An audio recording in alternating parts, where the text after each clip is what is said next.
Quatrième, parce que c'est en forum, hein, donc c'est le 4e forum en ce foyer de Sens.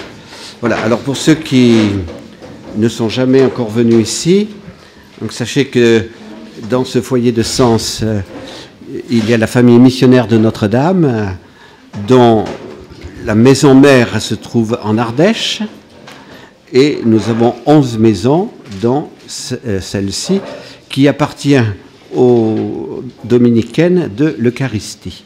Donc les dominicaines de l'Eucharistie n'étant plus que 7, nous ont demandé en 2006 eh bien, de pouvoir assumer la continuité de ce centre spirituel. Alors donc nous sommes très heureux de pouvoir ainsi assumer ce centre spirituel. Nous essayons bien évidemment de rayonner, comme dans toutes nos maisons, l'esprit de Notre-Dame-des-Neiges, hein, selon notre fondateur, et Mère Marie-Augusta, dont on aura l'occasion de vous parler tout au long de ce forum. Donc ce forum est dans la continuité du forum de 2009 que nous avions fait ici, le premier forum, donc sur l'urgence de l'éducation. En 2010, nous avons fait un forum sur la liberté et la loi, et puis l'année dernière sur la conscience et la vérité. Le thème de cette année, foi et raison, cher à Jean-Paul II, est également l'un des thèmes préférés de Benoît XVI.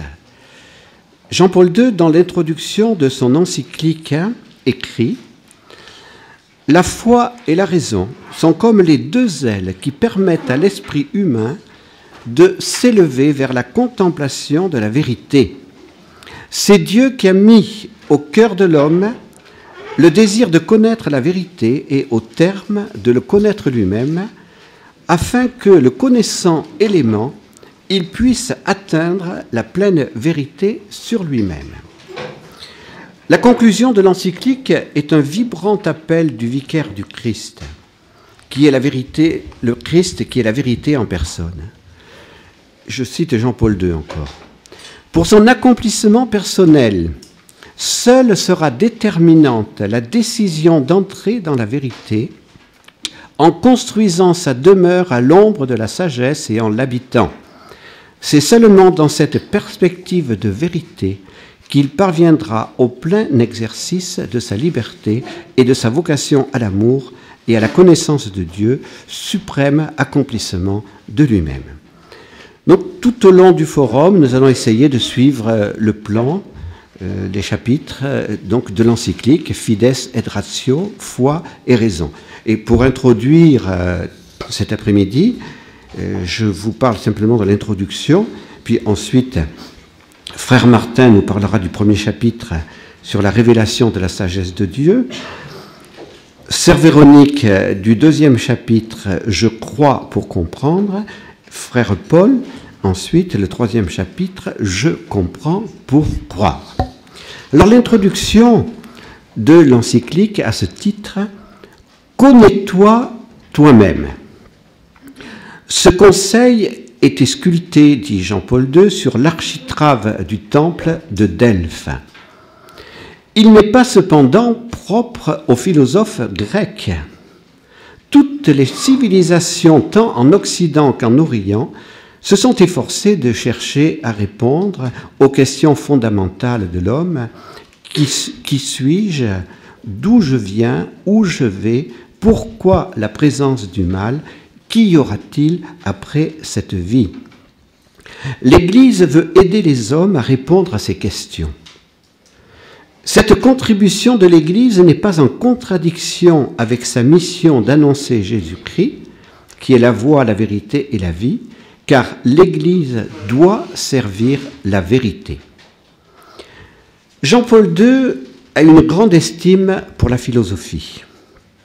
La philosophie qui, selon son étymologie, signifie l'amour de la sagesse. Alors que ce mot philosophie ne fasse peur à personne ici. Tout homme qui s'interroge sur le pourquoi des choses et leur finalité fait de la philosophie. Un enfant de 7 ans pose comme question pourquoi ?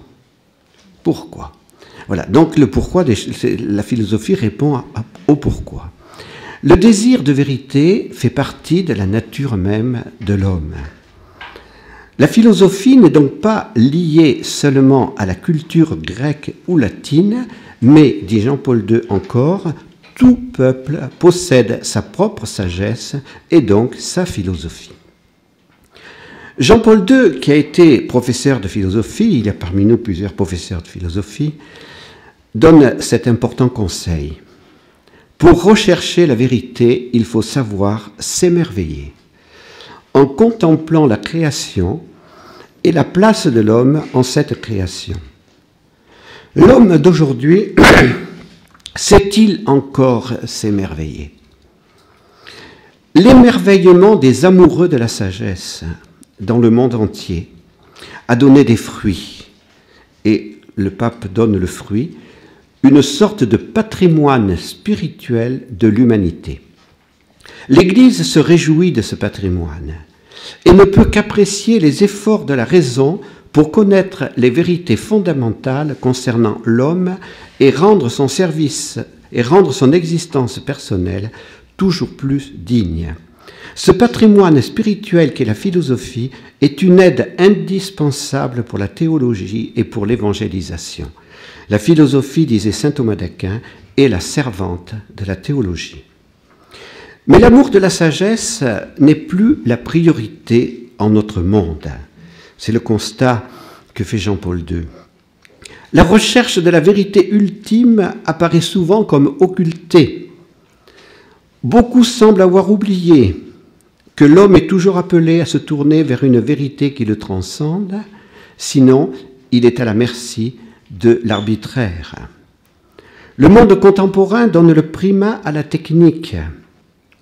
La raison s'est repliée sur elle-même, devenant jour après jour incapable d'élever son regard vers le haut pour oser atteindre la vérité de l'être.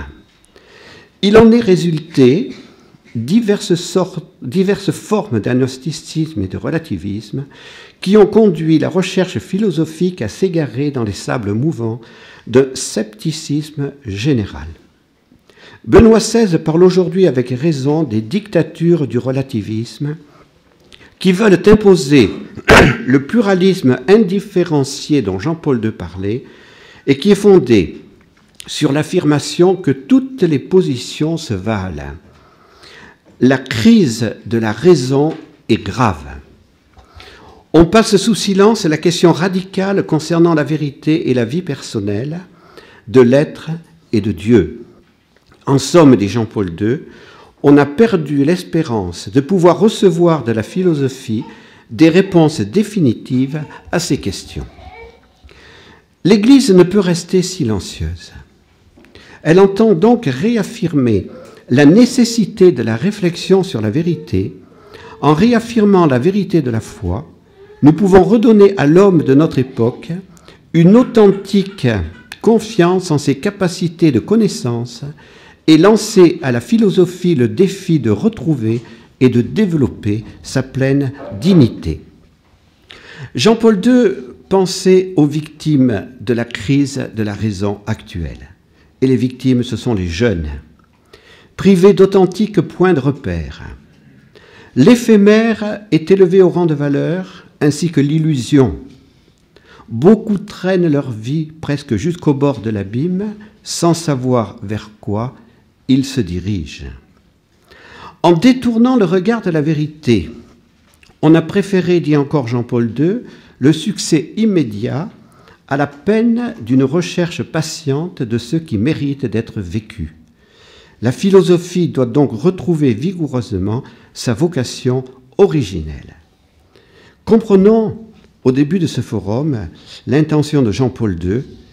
J'ai ressenti non seulement l'exigence, mais aussi le devoir d'intervenir sur ce thème pour que l'humanité, au seuil du 3e millénaire de l'ère chrétienne, prenne plus clairement conscience des grandes ressources qui lui ont été accordées et s'engage avec un courage renouvelé dans la réalisation du plan de salut dans lequel s'inscrit son histoire.